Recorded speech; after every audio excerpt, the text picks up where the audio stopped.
नाज़रीन, घारे में गाठे टोड़ महांगाई अवाम जूं मतियूं मुंझाए छॾियूं आहिनि, जॾहिं त इंतिज़ामिया घूर निंड सुतल आहे। वधीक तफ़सीलुनि लाइ असां वीडियो लिंक ते मौजूद आहे तुफ़ैल पमहर। जी तुफ़ैल।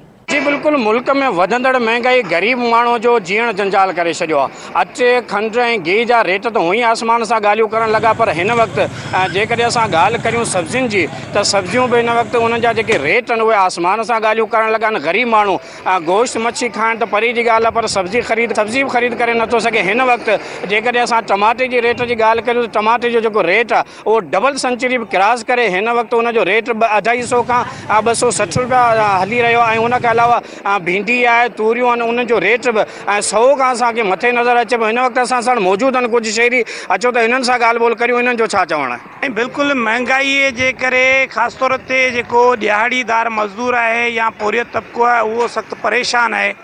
ऐं हिन वक़्तु सूरत हाल इहा आहे त आम मापे जूं जेकी शयूं आहिनि उन्हनि जा अघ त चोट चढ़ियल आहिनि। माण्हू जे कुवत ख़रीद खां ई उहे शयूं मथे चढ़ी वियूं आहिनि, पर जेकी सब्जियूं आहिनि ख़ासि तौर ते उन्हनि जा अघ बि हिन वक़्तु आसमान सां ॻाल्हियूं करे रहिया आहिनि। इमरान खान जा वाइदा हुआ त नओं पाकिस्तान बनाईंदुसि, पर अफ़सोस सां चवणो थो पए त टमाटा 250 रुपया किलो, बसर 80 रुपया किलो, ऐं पटाटनि जो अघु ऐं भिंडियुनि जो अघु, इहे अघु वधी विया आहिनि। ऐं बराए महिरबानी असां अवाम ते रहम कयो वञे।